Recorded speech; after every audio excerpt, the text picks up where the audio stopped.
Video not working, No not issue. working. Okay. But I will try in the meantime. Okay, no issue. Just waiting for another panelist to be.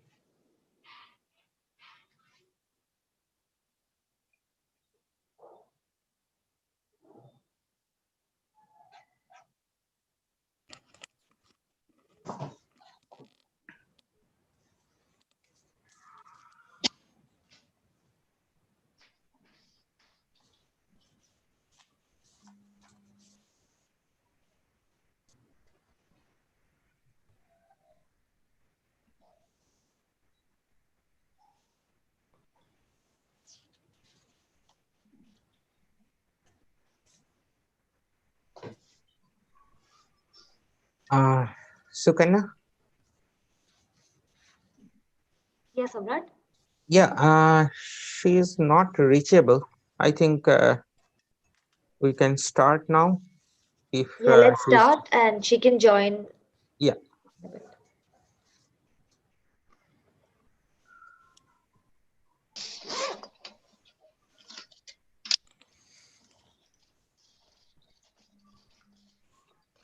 So we are live now. Yes. Okay. Good afternoon, everyone. Connected today in this roundtable organized by Center for Science and Environment on a very important and pertinent topic on solar rooftop penetration, specifically in residential sector. Myself, Samrat Sengupta from Climate Change and Renewable Energy Division of CSE, is happy to welcome our uh, five very distinguished experts in this roundtable discussion on rooftop solar and all the audiences following us live in this roundtable. As you know, CSE is a non-governmental independent policy research institution based in Delhi, and that was started in 1980 by late Sri Anil Agrawal, a leading figure in India's environmental movement.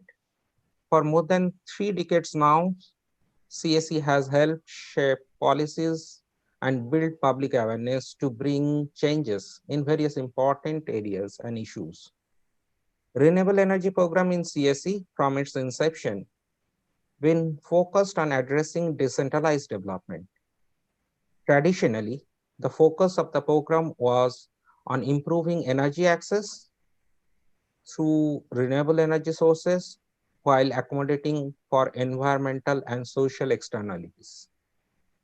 While CSE continue to pursue this, the overarching objective of the program is now expand to the mainstream renewable energy in decarbonizing the power sector. I'm glad to have the privilege to introduce our eminent panel to all our participants. I first like to introduce Mr. Pramod Singh, President, Regulatory and Commercial of India Power Corporation Limited. Mr. Singh has more than 3 decades of extensive experience in the power sector. Before India Power, he has worked in two of the largest private sector power companies, Tata Power and BSES, and has extensively involved with the power sector reforms and private sector participation, covering various segments of the sector, including power generation and distribution. He is an alumni of NIT Rourkela and a postgraduate from IMI Delhi. Our next panelist, Ms. Shivra Puri, is the founder of Gurgaon Fast. Ms. Puri is a well-known social entrepreneur dedicated to provide a credible voice to various stakeholders of Gurgaon with a vision to make Gurgaon a sustainable, empowered, and inclusive city. Her interventions span in the areas of waste, solar, water, sustainability, women safety, sustainable mobility, and youth empowerment. Through active engagement with social authorities, ministries, and local MLAs, as well as other social groups and NGOs. She is also a member of District Development Coordination and Monitoring Committee of Gurugram and a trustee with Rahagiri Foundation. She has also conducted various workshops roundtable on solar, engaging various stakeholders, including HAREDA, DHVVNL, RWAs, and solar players, and is committed to encourage solar rooftop in the city. Ms. Puri, an MBA, has started her career with the Economic Times as a journalist and have written extensively on power and renewable sector. Our next panelist, Mr. Rajiv Das, Deputy General Manager, Calcutta Electric Supply Corporation. Mr. Das, a veteran in the area of electricity distribution, planning, regulatory affairs, CapEx budgeting, planning, monitoring, and control. He has been involved in technical consultancy jobs, in electricity reform activities in association with global professional service companies. He has command in policy making and policy advocacy of smart grid initiative, including DER integration, EVCS, BESS, and have actively involved in imparting training to distribution personnel in India and abroad. He is an alumni of Bengal Engineering College, Shivpur under Calcutta University, where from he has been graduated in electrical engineering. Our next panelist is Mr. Indukalpa Shaikia, Head Business Development, North India of CleanMax Solar. Indukalpa currently Head Business Development in North India at CleanMax and focus on developing solar PV plant on private power cell model. He has around 1.5 decades of experience in renewable energy and carbon market. Before joining CleanMax, Indukalpa played a key role in setting up rooftop solar business of Sun Terrace Energy. He earlier worked with Emergent Ventures India for developing rooftop solar project on RISCO model. Indukalpa holds a Master's of Science in Energy Efficiency from University of Petroleum and Energy Studies. Now, before I hand over the podium to my colleague, Mr. Ashish, to present you all about our recent research findings on this particular subsector we are going to talk today, I like to put my word that India is one of the most rapidly developing economy, but still our per capita in electricity consumption, which is though improving during the last 3 decades, is almost 1/3 of the world average. So we have a lot to go.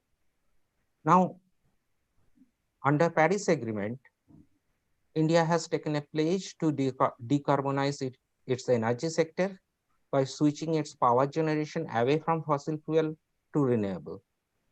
Government of India had set up a huge target of 175 gigawatt by 2020, and as per our NDC, nationally determined contribution, we are committed to have a RE capacity addition of 450 gigawatt by 2030, which is quite exponential.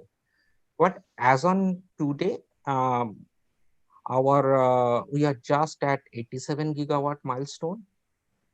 Solar PV development, though taken the center stage on the RE, improvement of the RE share in the grid, but this development is mostly concentrated to the large utility scale solar PV project.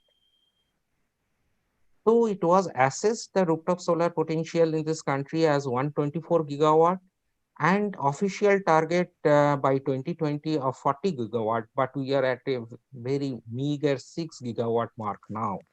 And among that, residential rooftop is only 13%. So it is a serious issue, or we are lagging substantially.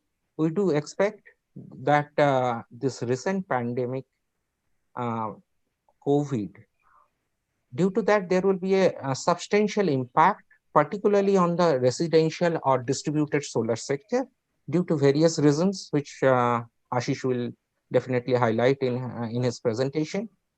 CSE being an advocate of decentralized development and efficient utilization of natural resource, We look forward to you all experts to deliberate on the issue and highlight the possible steps towards making this sector back in track again. I now like to introduce Ashish, my colleague. He is the program manager of renewable energy in CSE. Ashish has around decades of experience in renewable energy and energy access. The nature of his work has included providing analytics and strategic support in project development, program management, and monitoring, evaluation, and implementation of program. In the renewable energy access domain, he has worked on evaluating policies, regulation, preparing feasibility studies, strategy paper, roadmaps, policy briefs. He holds a bachelor degree from Loyola College, Chennai, and a master's in environment management from Yale School of Environment. I now like to request Ashish to take the podium and present us about his findings on this particular subsector. Uh, Thank you very much, Subhraji. I will share my screen in a minute.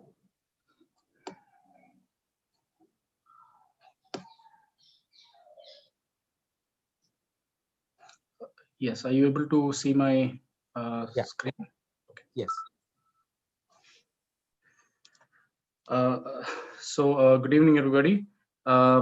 This particular webinar, we're going to be talking about the state of rooftop solar, especially residential rooftop solar in India. The market potential of rooftop solar has been estimated at around 124 gigawatts by the MNRE. And India has also set ambitious targets of achieving 40 gigawatts by 2022. And there has been a lot of improvement in terms of quality and performance of solar panels, and also in financing and policy and regulatory ecosystem. But we still find that residential rooftop solar has not gained the kind of traction that we wanted to see. As of today, rooftop solar, that is residential rooftop solar, is close to overall rooftop solar is close to 6 gigawatt, and residential only accounts for about 14% or 13 to 14%, approximately 800 megawatt. And the reasons for this poor uptake include technical, institutional, financial aspects. And we must note that rooftop solar, especially residential, is different from large-scale solar and requires a very active participation of the residential consumer. According to the International Energy Agency, we are expected to see a slump in distributed PV deployment due to COVID, and capacity additions in 2020 will be lower, and the deficit is expected to continue until 2022. And this is primarily because of the reduction in budget and purchasing power and consumption of individuals and organizations.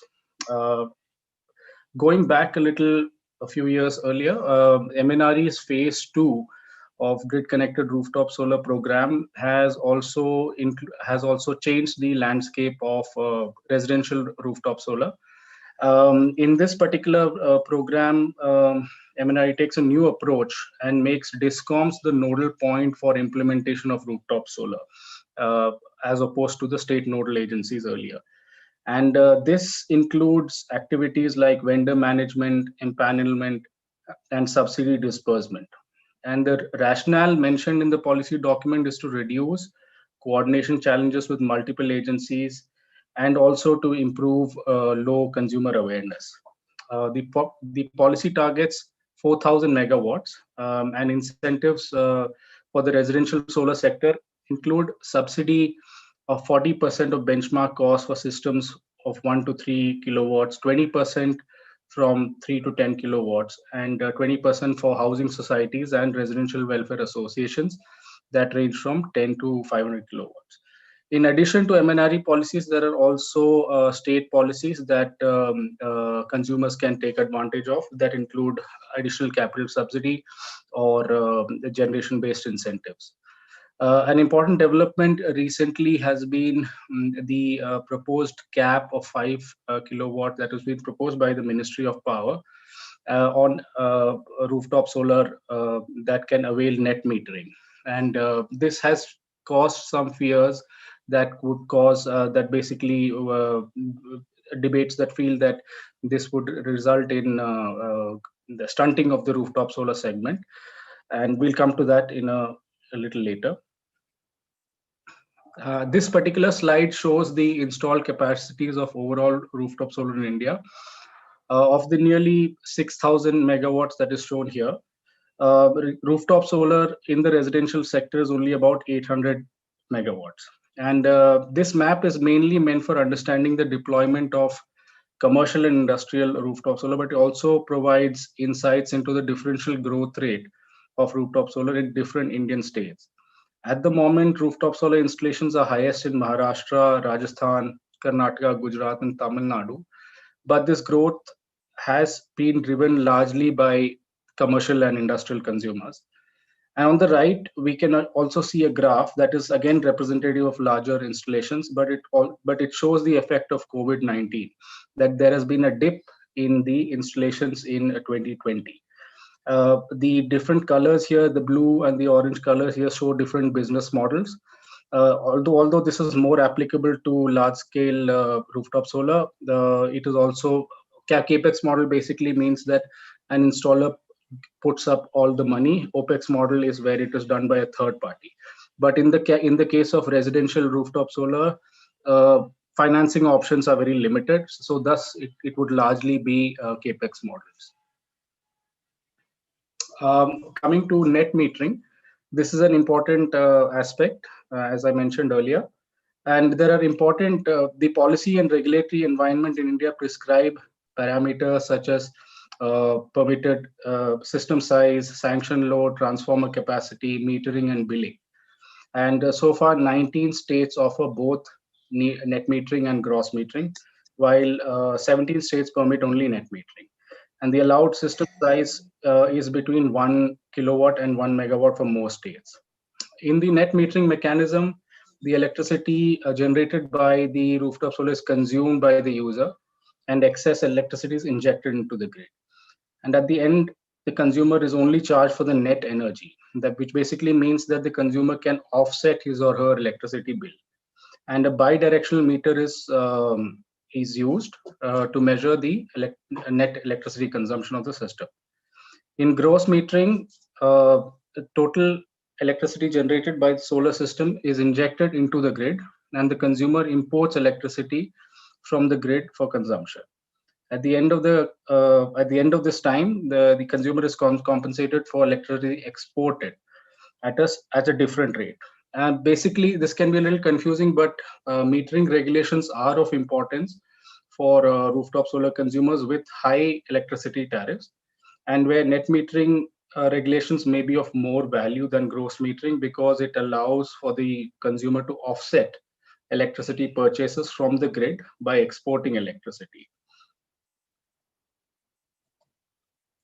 Now we come to the residential sector, and why we try to understand why it is that the residential sector has not seen much rooftop solar traction. Mainly, it can be divided into three aspects.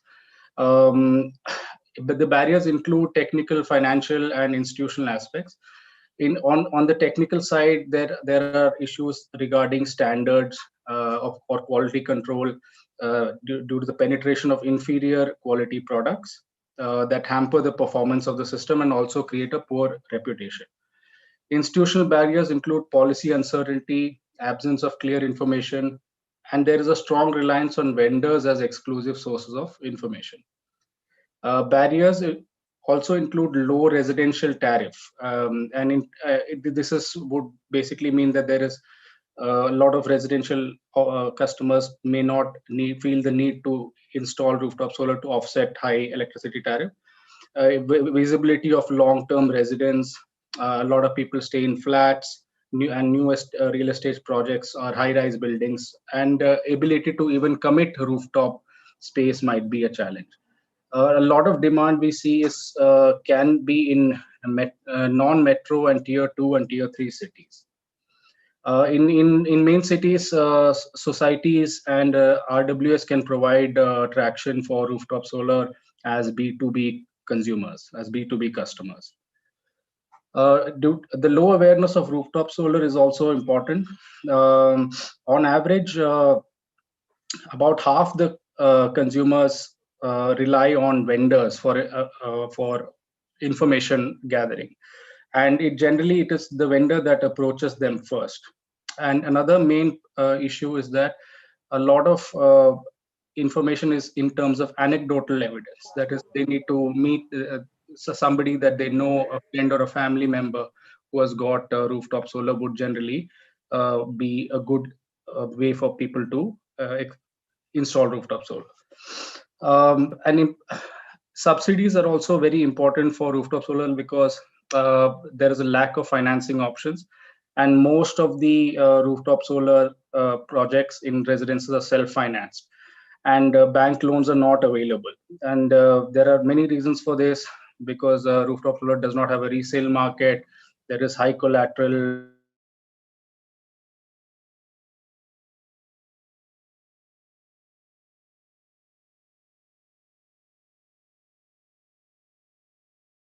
We find that consumers need to encounter various stakeholders ranging from vendors to financial institutions. They may need to apply for loans, generally not the case. And because of the new policy, they would also need to interface with electricity discoms. So the first stage is when the consumer becomes aware of rooftop solar, and considering the level of motivation, would proceed further into evaluating vendor services, sources of finance, and applying for subsidies and post-commissioning work, etc. And finally, wanted to come to the distribution sector. Distribution sector also faces a lot of challenges.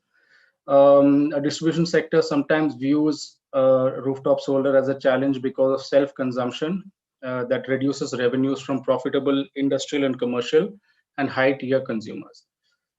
There is also a problem of power surplus, where fixed cost payments to power generators due to backing down are as high as 15 to 35%. Surplus power can have a significant financial burden on distribution companies. And because most of the power procurement is done on long-term basis that legally bind the distribution companies into paying the generating company a fixed charge. This would affect the, I'm sorry, 1 minute.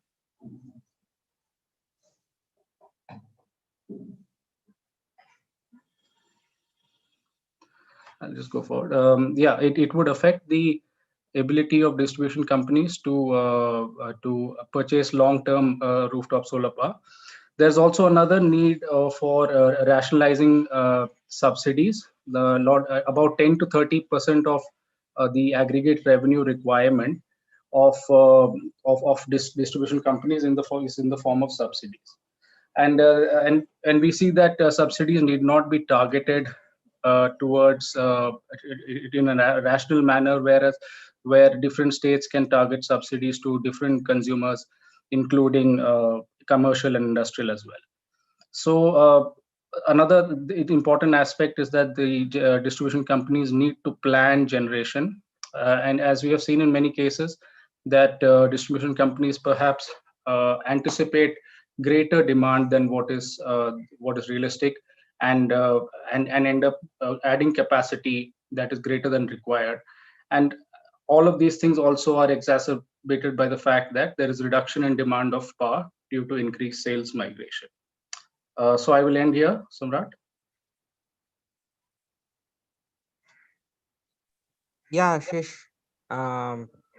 Thank you for the nice and short, crisp presentation. In meantime, I like to also welcome Ms. Vinita Singh. And there was some technical issues, so she was not able to join initially. So welcome, madam. I like to introduce you Ms. Vinita Singh, the Chief Engineer of Smart City Project of DHBVN, Gurugram. Ms. Singh is involved with HSEB since December 1989. Thank you, ma'am. have completed more than 3 decades of service and presently the chief engineers of Smart Grid project in Gurugram. She possesses a commendable experience in solar rooftop promotion and implementation. She will definitely bring her immense experience to today's discussion and will be highlighting various challenges, especially on the point of view of Discom and how she visualizes it to be a win-win for both the Discom as well as the consumer. She is an alumni from NIT Kurukshetra and MDI Gurgaon. I welcome. Be clear. Yeah.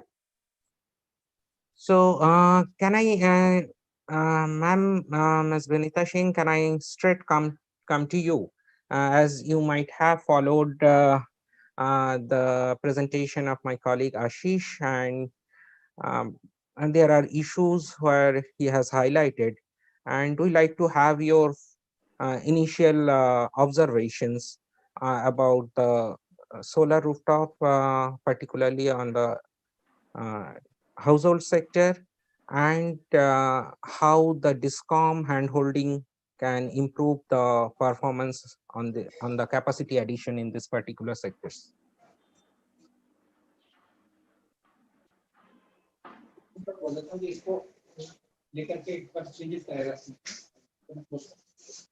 Hanji, thank you, Jay. I can share some data related to DHBVN about the connections we have already released. Basically, in total of Haryana, the portion which is under Dakshin Haryana Bijli Vitran Nigam, we already released 4,247 connections, solar connections, rooftop, which is equivalent to a load of 179 kilowatt. So we made considerable progress during the last few years. And presently only 715 connections are pending. If we look at only Gurgaon, we have released 1,623 connections in Gurgaon itself. And the total load is around 89727 kilowatt. We've also got the data of the units which have been generated during this month. We have generated 97 lakh units during the month of October. I think which is quite considerable. If we consider the whole of Haryana, almost 35 crore units have been generated during this financial year, out of which 12 crore have been generated by the Gurgaon solar plants. So people are quite enthusiastic and they are getting the solar installed. Can you hear me? Yes, ma'am. Just a follow-up query. Now Hello? the present. Can you hear us, ma'am? Hello. Yes, yes. Yeah. Just a Now I follow-up can. query. Initially, the voice was breaking in. Yeah. Okay, ma'am. Follow-up query on that aspects that the present draft of Electricity Act, which saying that 5 kilowatt is the cutoff between net metering to gross meter. How that will impact the rooftop segment? Again, the voice is erratic.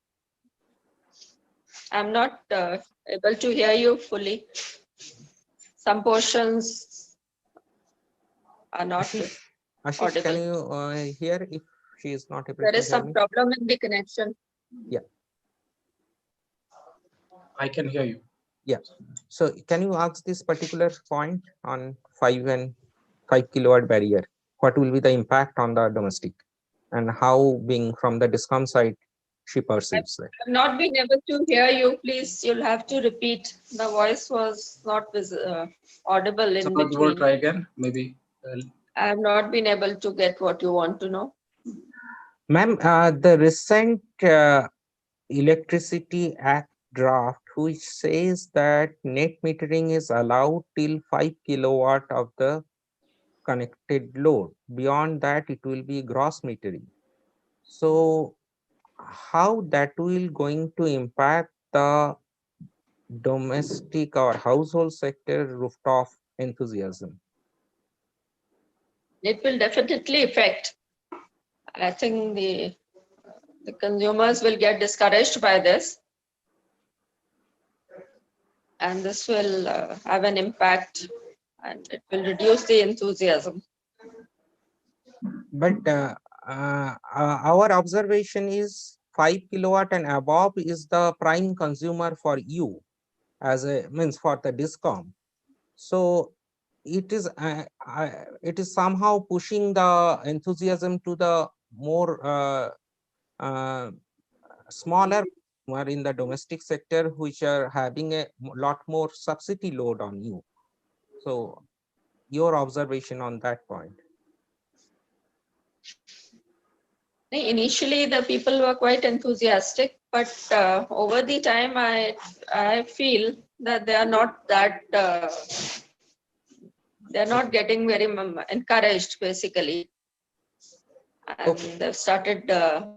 Less people have applied for new connections during the last few months. I now like to approach. Although the government is very Please, ma'am. and the government is pushing for it, but the people are getting discouraged due to some practical issues. And plus the utilities have been looking about, basically, I think the Noida Power Company, distribution company in Greater Noida, they've already implemented that we will take we'll reimburse the units only as per their purchase price. They are not directly taking care about the units generated by the solar and the units taken from the grid. Earlier, it used to be subtracted, and then the benefit was given at full tariff. But now the people are looking, the utilities are basically looking in their own favor, and they are reducing the price at which the units into the grid are being built. So that is a basic discouragement for that, for the domestic consumers. Now their payback period is increasing.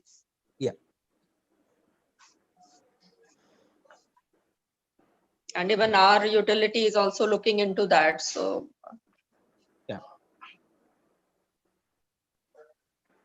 Okay, ma'am. I like to take initial comments from our other panelists. I like to approach to Mr. Pramod Singh now. Sir, you are. We like to have you have followed the presentation, and we have raised where Ashish has raised various issues, and we have earlier also discussed with you in one-to-one discussion how you like to see the present dilemma between Discom, its profitability, and consumer getting their payback period longer. So there is a less enthusiasm from the consumer side on that aspects. And means basically Discom perceives this sector as not with so much of encouragement. Your observation on that. Thanks, Mr. Sengupta. Let me first thank you all to have me here in this important roundtable topic.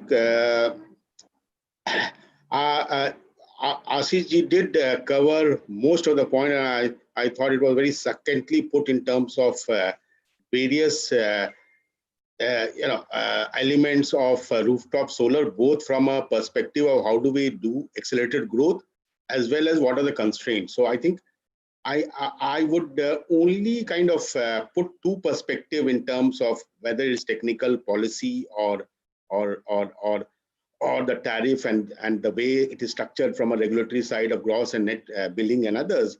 One clearly is from a rooftop solar, the fraternity. One of the things that we are not greatly benefited in terms of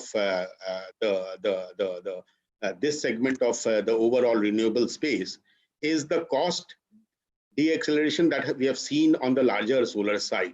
And to that extent, there's always a constant push to see how we can accommodate higher cost, inefficiency, non-standardization of packages, the type of financial package that goes, which is where is the Flipkart of the world who actually, does the end-to-end rooftop solar. So I feel that one of the key component of rooftop solar, which basically crosses across the stakeholders in different in the whole ecosystem in different element, is the cost aspect. And I suppose that is something which basically retard us, whether it's 5 kilowatt and below, or we are talking about RPO, at what cost today a Discom, if you see it, RPO is available at sub 2 rupees 50 paisa, at 2 rupees. So if that is the prime mover for Discom to kind of embrace rooftop solar, I'm afraid there could be other avenues which we need to also to be explored. One, two, also in terms of the growth vector that we are seeing on the decentralized solar ambit, I'm very clear that one of the starting point becomes, which is Discom or otherwise, is the market mechanism. How do we see a market evolving, including RPO, Discom offtake, net metering, gross metering? How do we ensure that there is depth in the market which basically grabs these power with both hands in the truest form of economic value that is attached to these assets? So I think a lot of work has been done on the regulatory side, policy side, technical side, and I suppose there are further as we go along the road, it will evolve in a much mature sense in terms of looking beyond what we have been discussing in conventional wisdom. There are various ways of looking at power aggregation on the rooftop solar side, trying to kind of see that the younger brother is at par with the elder brother of megawatt scale power and others. So I would say that what Ashish picked up was very important in terms of the key elements, but I suppose that is something which is evolving. I'm sure given the type of traction that we are seeing, of course, it is evolving, the cost is evolving, the technology is evolving, and to that extent, we are trying to settle down into a mechanism and a framework which basically helps us in looking at this further penetration. I'll stop there and then maybe come in as required. So thank you, Pramodji. The very important point you have highlighted is that technical check and balance and standardization in the supply chain, which may be somehow at this moment need of the sector, because to make some quality aspects, to address the quality aspects of the equipment flooding into the sector. Now I like to approach Madam Puri. She has a lot of experience in working with RWAs and will be able to possibly voice us the concern of the consumer. What are the various challenges a consumer, it is individual consumer or particularly in a urban setup or a tier 1 cities setup, where the individual roof space is a problem, where RWA go as a B2B customer approach. What are the various challenges which they face, and what may be the possible solution? Madam Puri, you are on mute, ma'am. Thank you, Samrat, for having me in this roundtable. Very encouraging to hear Ms. Vinita, also Mr. Pramod Singh. Ashish, a very good and very brief but very, very impactful presentation of where things are. We at Gurgaon First basically, are committed to making Gurgaon a solar city, and therefore have conducted a lot of roundtables and conclaves with various stakeholders, including RWA, DHB, BVNL, and HAREDA, since HAREDA was responsible for encouraging solar. And we also get a lot of RWAs, and we hear their concerns as to why they are reluctant to switch to solar. So I think a lot of my what I talk now would be based on the kind of inputs that we get from the RWAs, and this is only vis-a-vis Gurgaon, because we work on Gurgaon as a focus city. So just to give you a big picture, which Ashish gave very well, is that India intends to be a 40,000 megawatt in solar rooftops by 2020, and Haryana out of that is aiming at 1600 megawatts by 2022. Sorry, it was 2022. Out of which Gurugram one is the target for Gurugram. It has not been set, but Gurugram seems to have a potential of about 300 megawatts. And till 2018, till the time that we tracked, Gurgaon was at 50 megawatts. And of course, the potential of rooftops from solar, from residential, is very much more than industrial and commercial, but of course that potential remains to be tapped.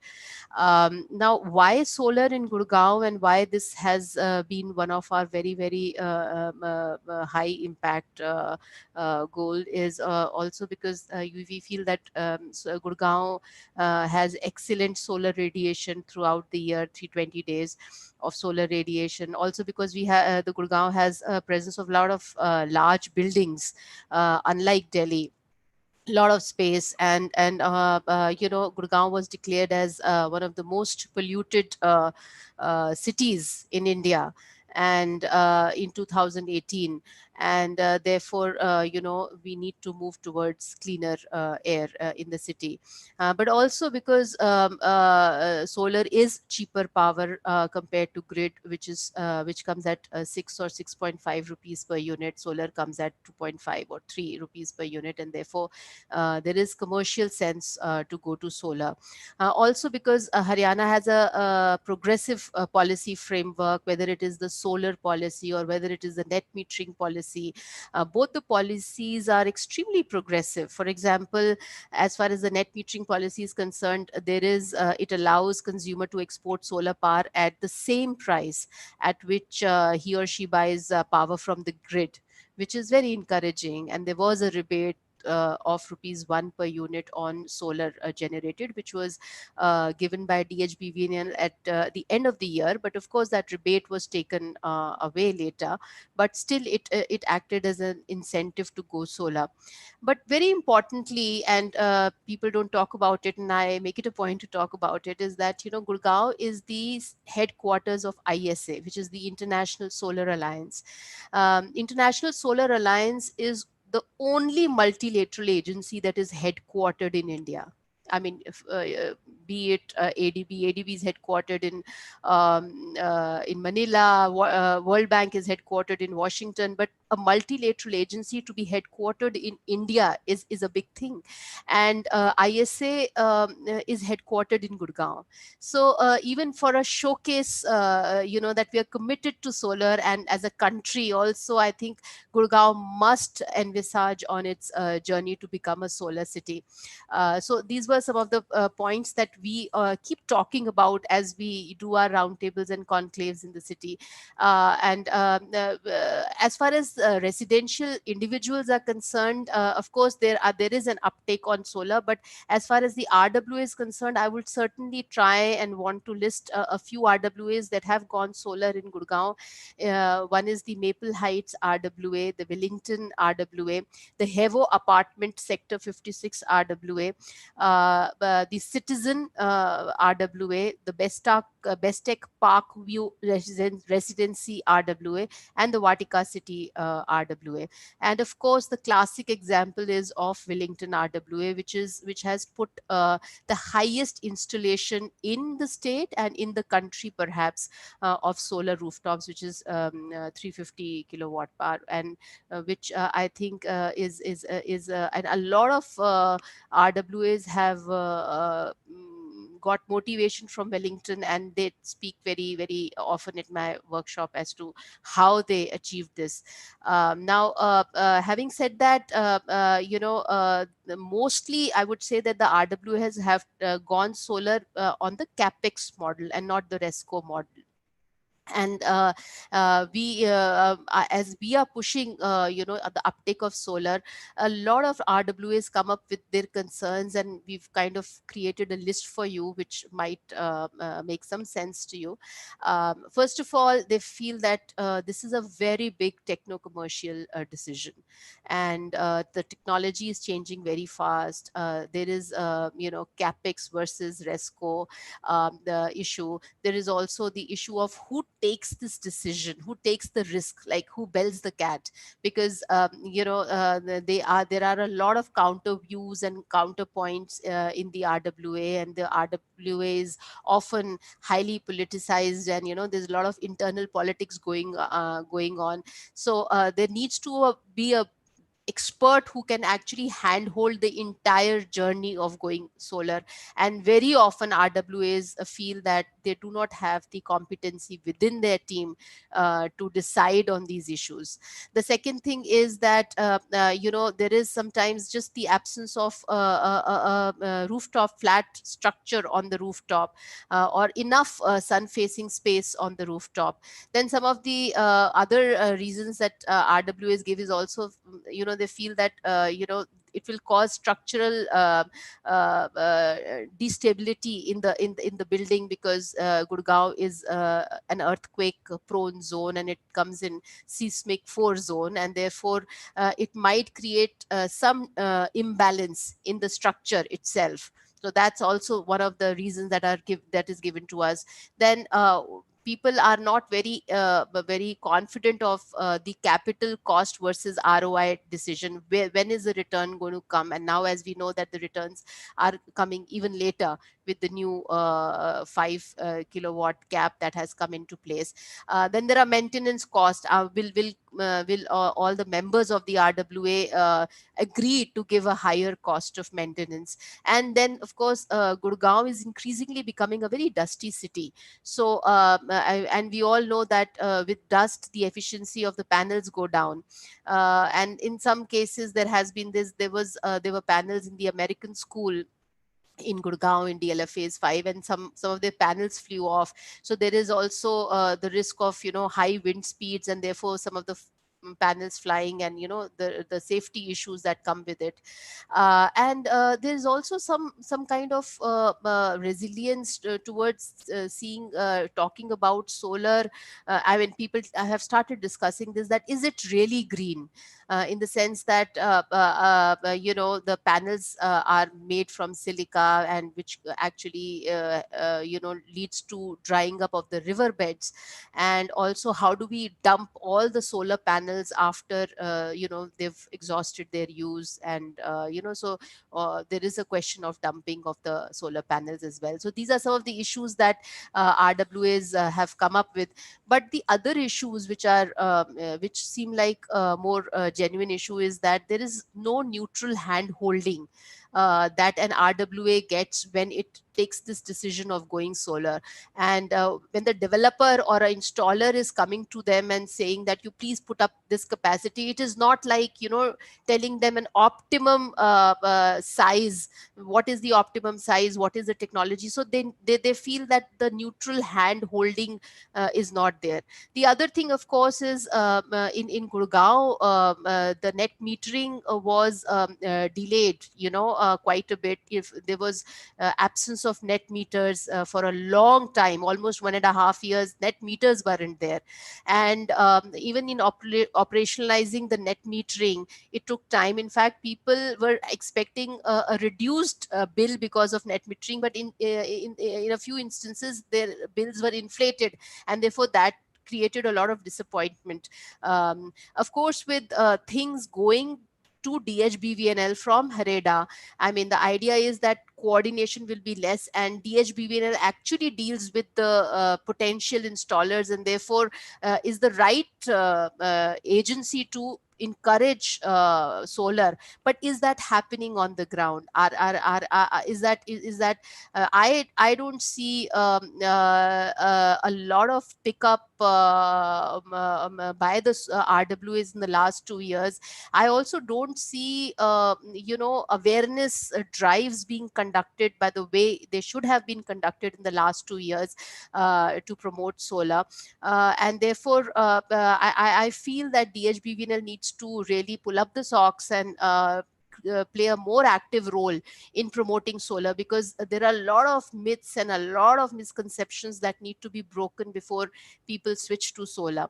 And there is also the fact that even the some people think that solar is actually going to replace the paucity of power that is available.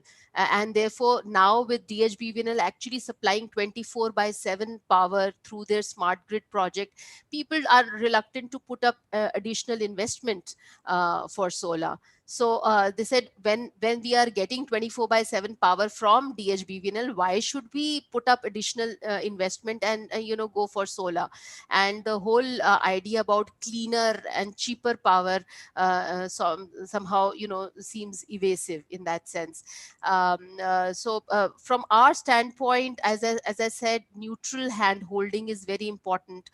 There needs to be greater role that DHBVNL needs to play to encourage solar, and the issues of net metering and subsidy need to be resolved. There are one little point that I wanted to make is that earlier, if an installer put up a project, they were supposed to get a reimbursement from from the government and DHBVNL, or as a subsidy. But now the subsidy, the vendor takes the subsidy from DHBVNL. So they actually what the cost that they tell the installer is minus the subsidy, and therefore it is up to them to collect subsidy from the government. But apparently there's a huge queue. Even some of the vendors haven't got their subsidies, and there are delays, and therefore they are not very interested in addressing or going to the residential sector, because there's a lot of subsidy that still remains to be taken from the government. Yes, And madam. yeah, so that's Just these are some of the as issues. one of my panelists is representing the developer, we have Indu here. So I like to take a few of the issues which I have mentioned, which targeted to neutral handholding, particularly the how to address the capex and opex model. So Indu, can I come to you for your initial intervention and specific to few of the points which has been raised during the discussion, bring from the developer's point of view, how you think, though CleanMax, we do understand you are the largest player in the solar rooftop, but most of your intervention in the CNI sector. Maybe how this particular household sector can be attractive to a developer like you, who has some credibility in the market, where the supply chain quality aspects will be not an issue, which Pramod ji also highlighted in his initial comment. Yeah, thank you, Samrat sir. Glad to be part of this roundtable. And I think all the panelists raised some very pertinent questions and very valid points. I'll try and put up some points from a developer's perspective, and which normally, we also do get a chance that, okay, people are reaching out to us from household sector, or even a building association or RWA, right? Now there are fundamentally 2 or 3 points wherein we are unable to make a dent, and partly reason is that one which is highlighted by Subra, that most of the times we feel RW is slightly a political sort of setup wherein it changes over a period of time, right? Now, I mean, in my society also, when I went to meet my president in the society, he also asked me the same question, that why don't you do it in our society, right? Now, first problem is that how we make a project. I mean, one part is that how we can guide them in the process of installation as a neutral company through technical guidance. That is one part of it. But the on the larger part of it, how do we make the project bankable? Now, um, every financing agency, ultimately we go to a lender wherein we also seek financing from those lending agencies like an SBI, which has a credit line from World Bank at a subsidized interest rate. Now, for SBI, they need a credit-worthy customer, right? And credit-worthy customer, they will look at various pointers, and according to them, as of now, RW as a off-taker will be very difficult to finance. That is one part of it, right? Who gives them the guarantee? Who gives the guarantee for payments for a long-term contract, which may vary between, let's say 15 and 25 years. I mean, that is one of the major concern, right?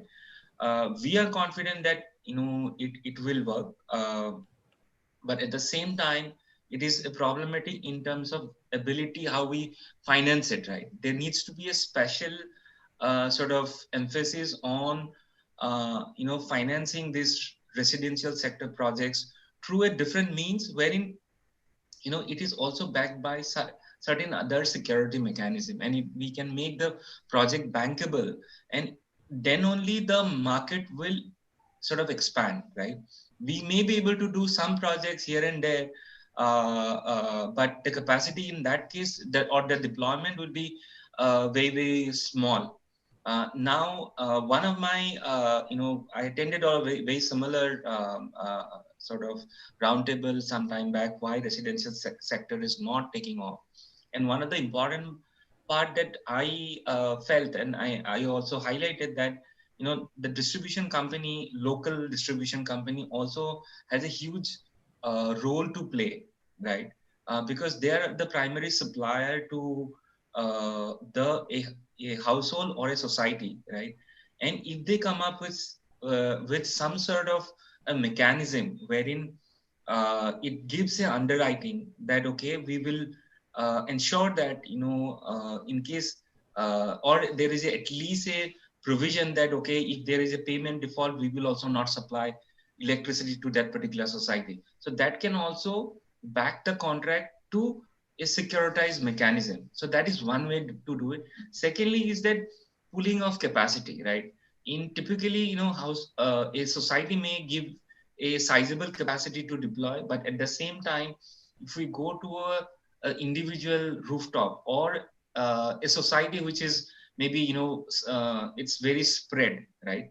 Having individual buildings or sort of villas, for example, right? In those situations, it is very difficult to deploy in that manner, right? Unless there is an aggregation that takes place, developers would be reluctant to take a small project, right? Or deploy small capacity in multiple locations. So that's another challenge, right? And thirdly, that which is highlighted, that talks about subsidy, right?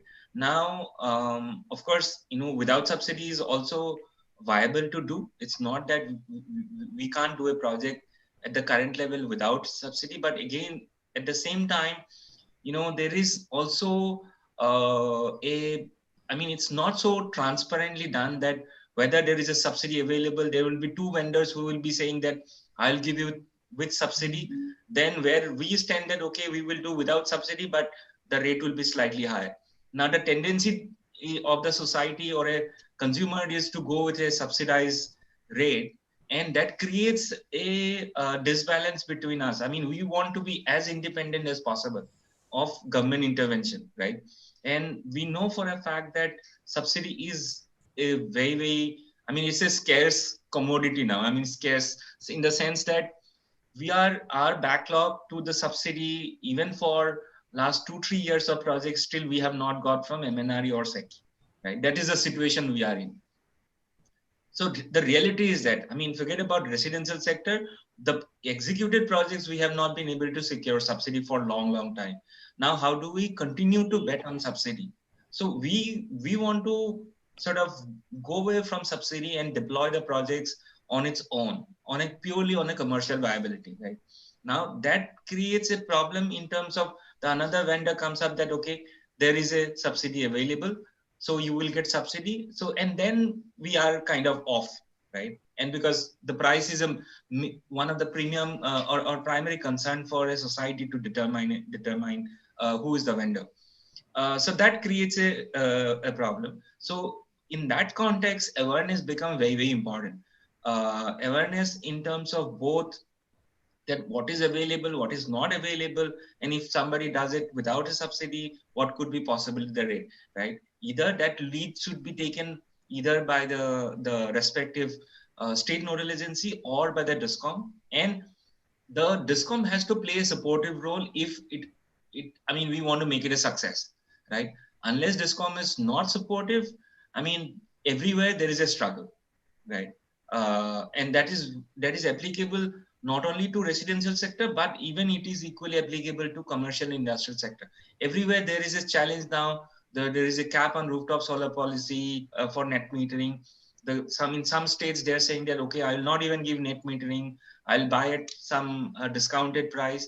So those kind of those restrictions are even putting pressure on us that how do we go forward in the rooftop market in general, and in particularly that where the policies are changing very frequently, the investors or developers like us are not also confident that it will also fly, right? Yeah. Now these are some of the problems, right? And a large scale awareness program is absolutely must. That what possibly can be done, who to approach. Something like a simple app also can really help that, okay, I want to do a solar installation. Who are the reasonably qualified vendor in a particular state that I can find out very, very quickly. And then I can approach them, right? And secondly, the capacity building also at the Discom level, right? The local Discom level are still at, I would say, at a very, very, in terms of capacity, is quite inefficient, I would say, right? The local capacity building, and then they take the drive to their particular locality that, okay, you do solar rooftop, you will gain this way, right? They have to drive it. And it also meets the Discom's peak power requirement. That is one. Of course, they can also think of claiming an RPO benefit by deploying that amount of capacity. So there are benefits available to the Discom also. But as of now, across the country, the threat, they believe that they will, I mean, every developer or every deployment of solar rooftop will take away their revenue. So try and stop it, right? That's the so just to Indu, just to take this particular, there are a lot of Discom coming into the discussion. I like to approach Mr. Rajiv Dash, who represents from Calcutta Electric Supply Corporation. Sir, your primary observation on the various issues which has been highlighted in this discussion, because it's too much loaded on the Discom, the issues, some part on the technical quality aspects, and some a substantial part also on the how to make the business viability of the economic or financial packaging of the services which you will going to provide to the consumer by a developer, because the size of the projects is very small in nature to attract various debt financer, and the credit worthiness of a individual consumer or RWS is the query. Mr. Dash? Yeah. Yeah, hello. Good afternoon. Good afternoon. Now, thank you, first of all, CAC, and the deliberations are very enlightening. Subject is almost covered in entirety. So I will just point out some of the issues. Yes, sir. As we know that the target for rooftop is 40 gigawatt by 2022, and till date we have reached about 6 gigawatt. So there is a huge backlog. I don't know whether we'll be able to achieve the target or not. It is clear to me that without involving Discom, we'll be nowhere near the target. It's not possible. From Discom point of view, there are certain issues. One is Discom have a fear that if rooftop grows indiscriminately without restrictions, the Discoms will lose some of its best paying consumers under net metering arrangement. You see, cross subsidy is highly prevailing at retail tariff. If you look at the slab, in many cases, it reaches rupees 10 per kWh, including local government taxes. So the consumers at a highest slab of tariff, they would like to move away with rooftop under net metering. There is an issue in tariff design.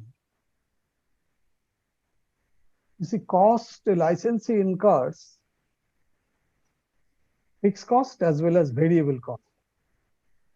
Variable cost is towards power purchase or coal if he has his own generating station. These are the variable costs, and fixed cost is other costs like salary, wages, return, interest, depreciation, etc., etc. And generally we see these costs are 50-50. Variable cost is, or often more, variable cost is more than fixed cost. But while recovering the cost from the consumer, you will see the fixed charge is very low. And the entire goes towards energy charge. In terms of fixed charge, we recover about 10 to 20%, whereas we incur 50%. So if a consumer moves away who is paying at a higher energy charge, then there will be under recovery of fixed cost of the discounts. This is a huge point. Yeah. So we know that from discount point of view, the comparing energy cost from solar and the retail tariff is not right. Because in energy charge, a major portion of fixed cost is included. And if we consider this business is regulated and the entire cost is recoverable, then another issue is non-solar consumer will have to pay higher. Gross metering can resolve this issue. So it will provide more equity. Under gross metering, Discom purchases the entire energy generated by the rooftop plant. The entire electricity produced should be metered and exported to the grid. Discom will buy at a rate determined by the state commission, and that rate has to be appropriate so that it is acceptable to the Discom as well as the developer or consumer. Now, another point I should mention that whether RESCO or CAPEX, you see under RESCO model, under net metering is an issue. Whether it is permissible or not, whether any third party can generate and distribute sell electricity within an area of license. There is an issue. But RESCO model under gross metering is permissible because in that event, Discom is buying the entire energy. Yeah. Now, you see draft rights of rules provided, recently circulated by CEA, Ministry of Power. So it also, there is a limit for solar PV capacity under net metering 5 kilowatt. Above 5 kilowatt, they say it will be under gross metering. At present in West Bengal, the minimum capacity of rooftop is 5 kilowatt, and there is no upper limit for maximum capacity, which is generally we have seen 1 megawatt in most of the states. Here also, West Bengal Commission circulated draft regulation, and they suggested net billing. It is effectively gross metering. So bill will be raised on the basis of consumption, and there will be credit for electricity generated by the SPV owner at a rate determined by the commission.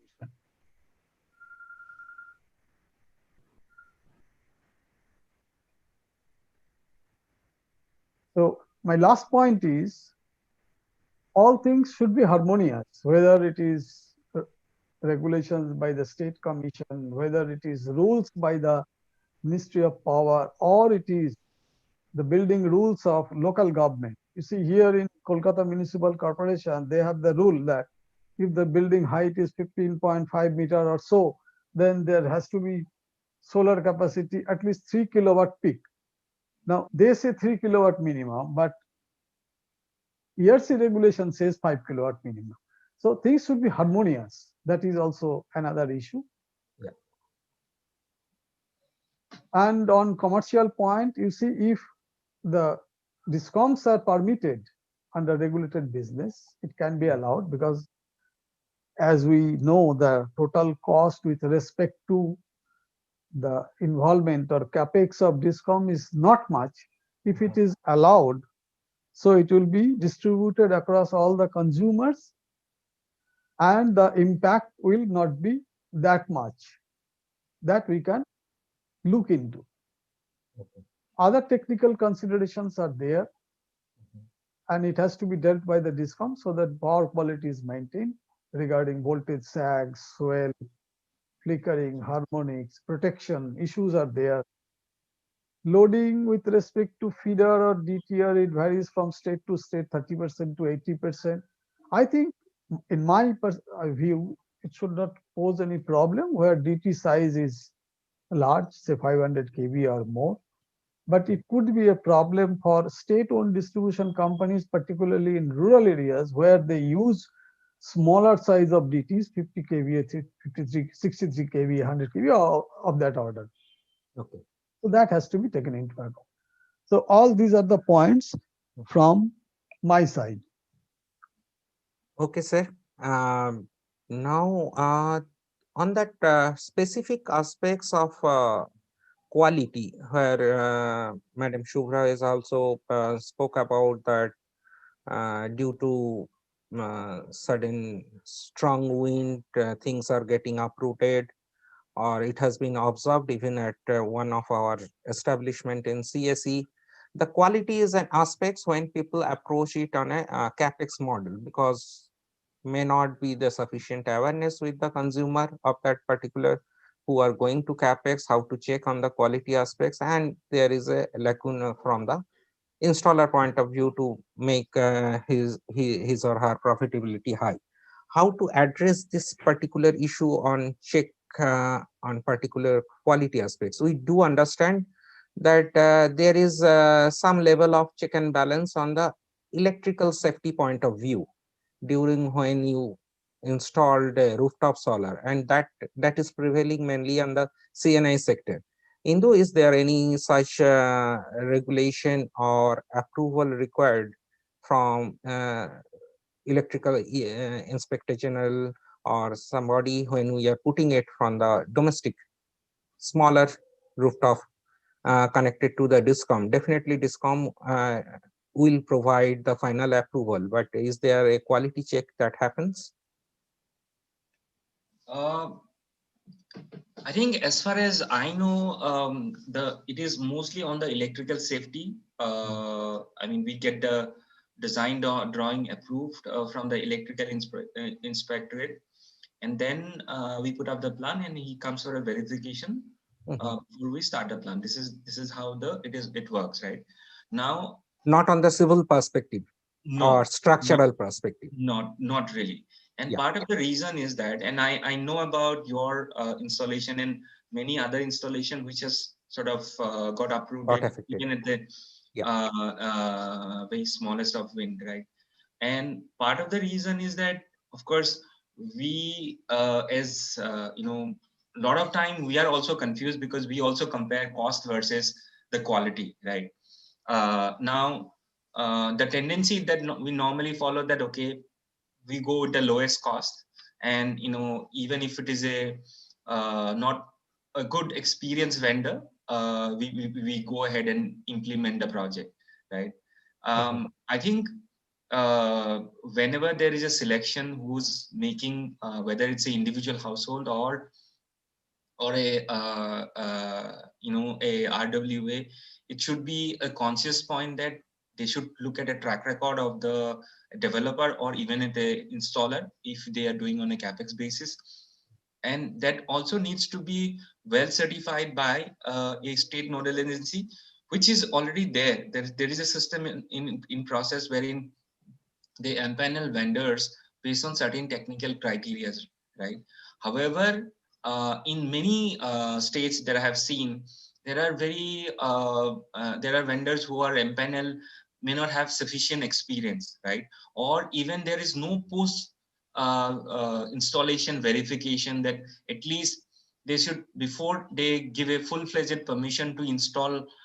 In many cases, maybe they can do a verification or checks, right? There needs to be some responsibility taken by either a Discom or RWA. I mean, they will not rely on the vendor. For example, if I do installation, I will not be able to provide that comfort, right? But if there are only two ways, should be some independent agency who sort of cross-verify it in terms of quality of the installation, or secondly is that vendor experience, right? These are the two things that can be done. And given that this is slightly on a slightly emerging market, or it's still at a very nascent stage, I would say. I think if a Discom or local Discom or even the local district officer of that particular state nodal agency takes some proactive steps that okay, this vendor was supposed to install so many buildings or some level of check and balance from Absolutely. the regulatory It perspective. cannot be necessary that he go to all the sites, but even if he visits some random samples sampling, also, that will also help. I mean, to create a quality benchmark, right? If there are quality issues, the vendor can be notified. Some process should be there in place, right? Because individual households are not equipped to select a proper vendor with their own set of I do understand with the present level of knowledge and understanding, they are not technically day-to-day handhold in that particular sector. Now I open a question answer session. We have received a lot of queries from the audiences. I try to put some of it as per time permit. So on a few of the query we have received through direct emails well before the session start. I like to summarize it. People have a query like can residential rooftop generator apply for capacity more than their connected load? Like they have a 3 kilowatt connected load or 5 kilowatt, can they go for, if their space permit, for a 8 kilowatt system and then take the benefit of the gross metering or net/net metering, whichever be applicable as per the regulation? Madam Vinita Shinji, if you are able to hear me.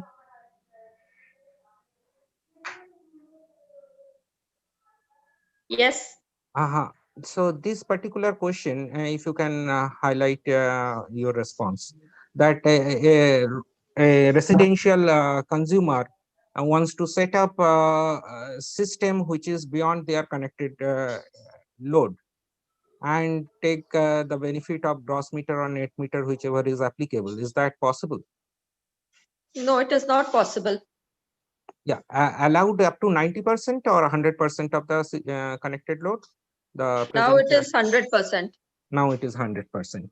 So Yes, that's a quite clear demarcation there. yes. Now on the there is another question about the there are a lot There of is questions. 90% capping of the units which will be adjusted, but the load he can take up to 100%. Okay, so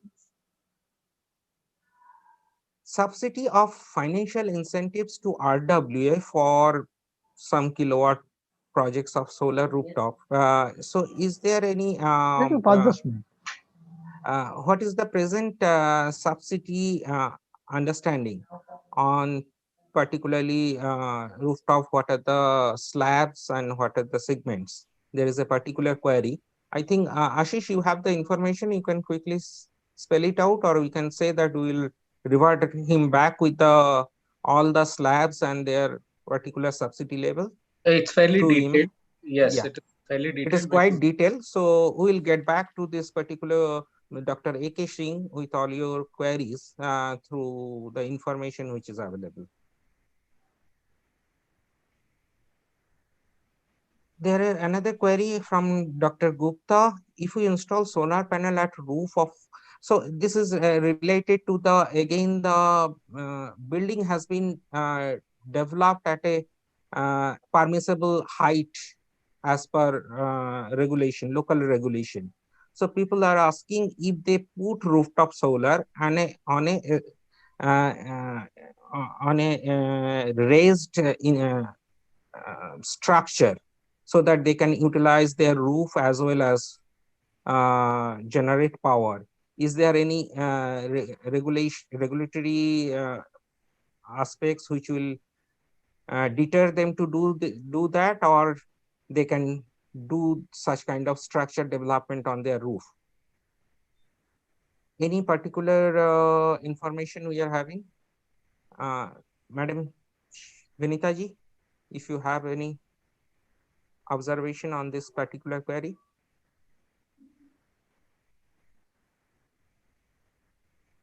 I think there's an audio. Can you please repeat? A building which has been built to a particular height as per the local regulation and standard, and when they're going to put up a raised structure for solar rooftop, is there any legal aspects or regulation which will going to be addressed? Not to my knowledge. I don't think there is anything on that. Okay, it will be not a deterrent. Once the building is as per the regulations, then they can put the solar top panel on the roof. Okay. There is no restriction. Only if it is illegally constructed, then there can be an issue.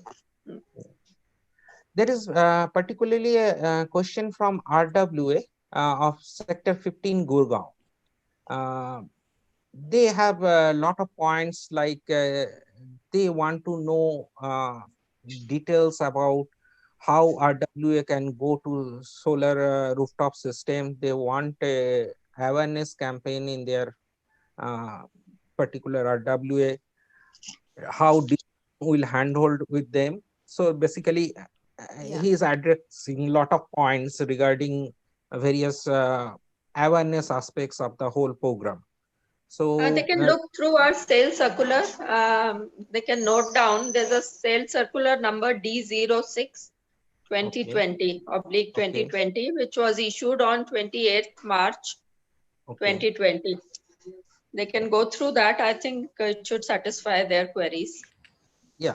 So thanks. I would also like to say something. I think what they could do is to also visit some of the sites.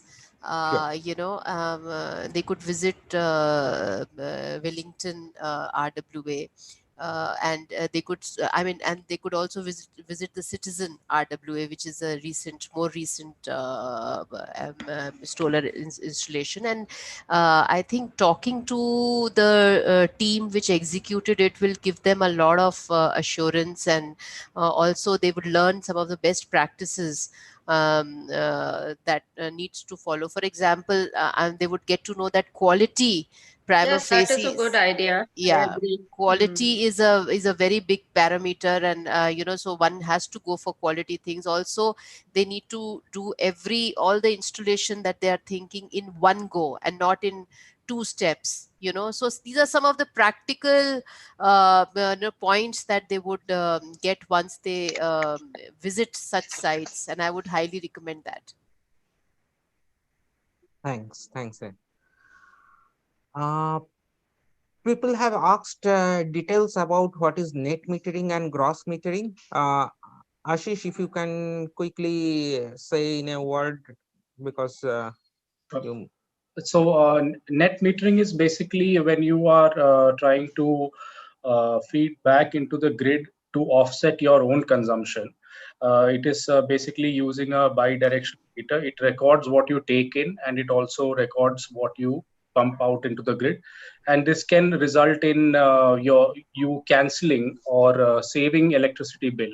Let's say if you use 100 units and you also provide 100 units, that means that you don't have to, your net consumption is zero. But in terms of gross metering, it is a separate account where you consume and you sell at a different rate. So your bill will not be different. You will be paid separately. So this is the major difference between gross and net metering. Okay. There is another question to Madam Shubhra. People are asking that have you or any of your association members or RWS have done any representation about this draft of 5 kilowatt barrier for net metering to government, or Uh, have submitted through the proper channel when the draft was available for comment? No, sir, we haven't been able to do it. I'm Yeah. sorry, but it is something that we would certainly like to take it up. Yeah. Because I do feel that this is going to be a dampener to the spirit of solarization, because net metering is a very attractive option to people, and if you kind of cut that limit, so fine, this would act as a dampener, certainly. So I think we would try and do some paper on it, and also make some representation to the government. There is one particular query to Indu about the financing. People are asking what will be the basic minimum size of a project to go for debt finance, which maybe a big developer are interested to take up. Yeah, very difficult to say, to be honest. I'll tell you how we do it, right? I think that will give them a sense. See, even at our level, we aggregate a portfolio of not roughly about anywhere between 20 megawatt, 25 megawatt to SBI for their consideration, right? Because otherwise it is very, the work-wise, it is also very burdensome. That is one. And secondly, they don't also look at a very smaller project on a project by project basis. Now, right now, how we are doing it, we put up the projects, accumulate the capacity, and then go to a lender like SBI with a portfolio, right? Now, individually speaking, even if you go with a 100 kilowatt project, I would assume that you will have difficulty in financing, right? So it is best that, and that is why I talked about aggregation of projects, right? Individually, it will be hard to finance unless there is a very good relationship with a lender, particular lender, or your own banker, that they are comfortable to lend a certain amount of money. Let's say RWO is maintaining a fixed deposit in a certain bank, and their relationship with the bank is for a couple of years. They may be comfortable in lending that money. Seeing the creditworthiness of that particular, Yeah. But and at the individual level also, it is always challenging because it will be tough to get that loan, right? Even if it falls under the priority sector lending, I think still it is difficult. But we have not tried that at a very small scale. So it will be wrong to put the entire blame on the scale. But I think we'll have to try it out and then we'll get to know about it. Yeah. Pramodji, carryover question, what we are discussing with Indu, and people have a lot of put their queries. Pramodji, you can hear me? Yeah, this World Bank or multilaterals bilateral intervention fund with Indian financial institutions been designed to address the development in a decentralized mode to address the requirement of this small developer or small project installation. So I do understand they have a cap, like SBI has a cap. They cannot individual project. They will not see more than a megawatt size.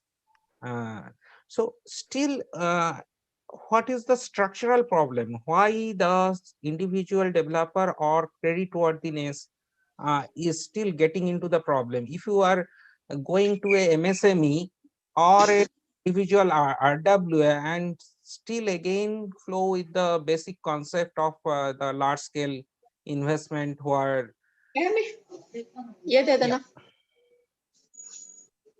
Yeah, I think it's a very pertinent concern, which is normally echoed in such fraternity in terms of rooftop solar and all.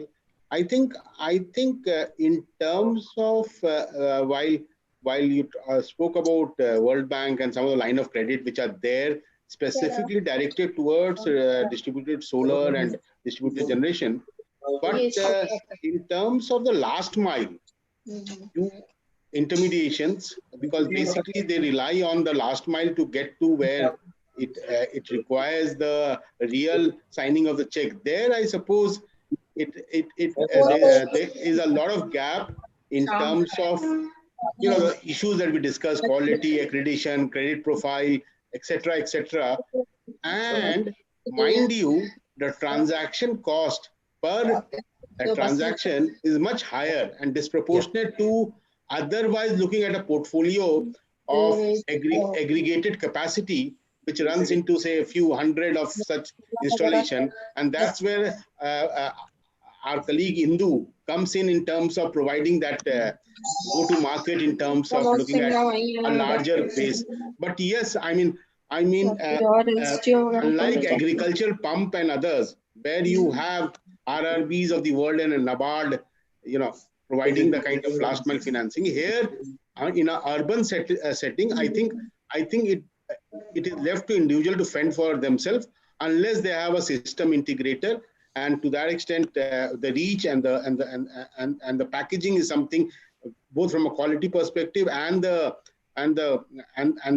reach becomes a challenge. So I think that's a very important area which is at works in terms of looking at how do we provide, given that there's a compelling business case in driving rooftop solar on a standalone basis, either gross or net, and that debate or some we have been having, but even otherwise, an investment has to be made prudently in terms of whichever scale and wherever, in terms of having a positive IRR.